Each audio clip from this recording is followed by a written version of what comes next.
Assalamualaikum warahmatullahi wabarakatuh. Salam sejahtera untuk kita semua. Kembali saya Catur Sasongko hadir. Kali ini mempresentasikan materi dalam mata ajar manajemen investasi atau investasi dan pasar modal.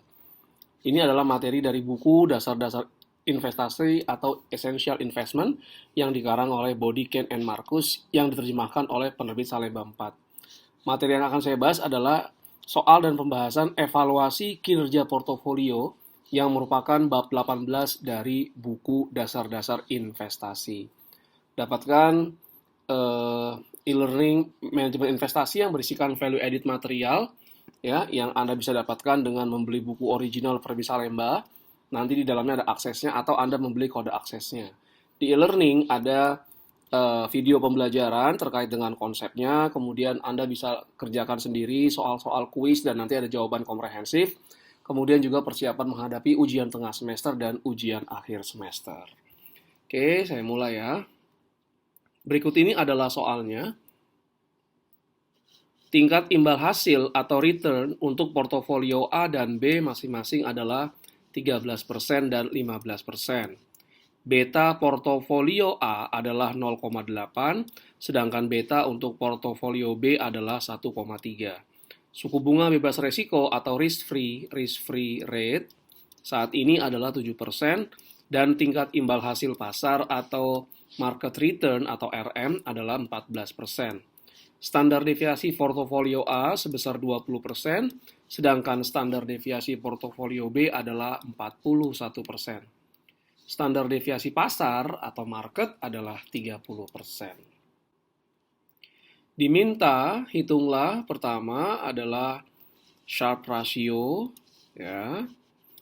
Kemudian menghitung trainer measures, menghitung alpha Jensen measures, dan terakhir menghitung M square dari portofolio A, B, dan pasar. Yang pertama, kita akan menghitung Sharpe ratio untuk portofolio A, portofolio B, dan indeks pasar. Untuk portofolio A, rumus atau formula Sharpe ratio adalah return portofolio dikurangi risk-free rate, tingkat suku bunga bebas risiko, dibagi standar deviasi portofolio. Dari soal kita dapatkan imbal hasil portofolio 13%, kemudian tingkat suku bunga bebas risiko 7%, dan standar deviasi portofolio A adalah 20%. Dengan demikian, Sharpe ratio untuk portofolio A adalah 0,3.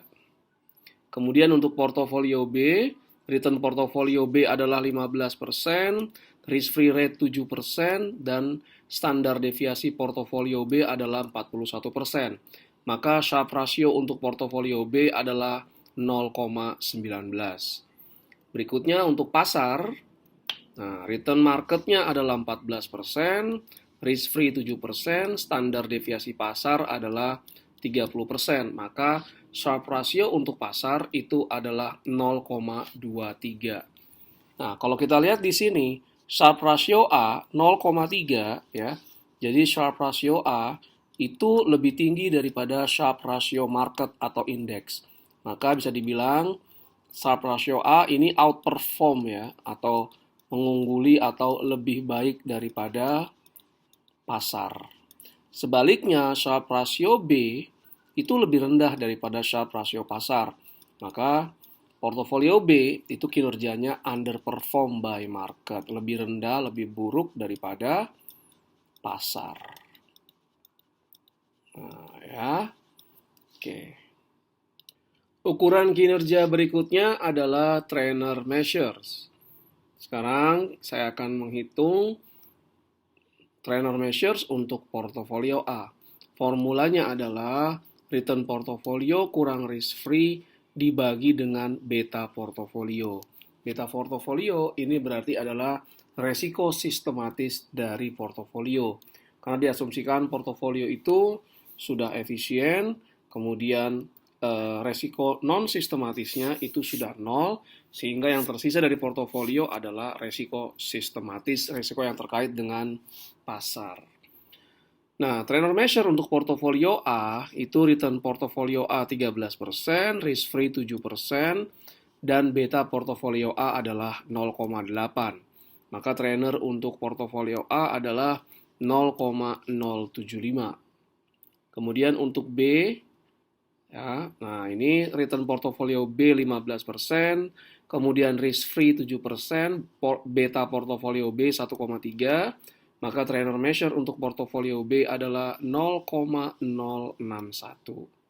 Kemudian pasar, ya, return portofolio 14%, risk free 7%, beta dari pasar adalah 1. Maka pasar 0,070. Nah, ini kalau kita lihat lagi, trainer dari portofolio A itu lebih besar daripada trainer pasar. Maka portofolio A kinerjanya outperform atau mengungguli dari pasar. Adapun trainer B itu dia juga lebih rendah daripada trainer pasar, maka kinerja dari portofolio B adalah underperform ya, atau kalah dari lebih rendah dari pasar. Oke. Ukuran kinerja berikutnya adalah yang disebut dengan istilah alpha Jensen. Di sini kita menghitung alpha sebuah portofolio. Kalau alpha sebuah portofolio itu lebih besar dari 1 atau lebih besar daripada 0 atau positif dan dia signifikan secara statistik, maka kinerja dari sebuah portofolio itu berarti baik ya atau unggul.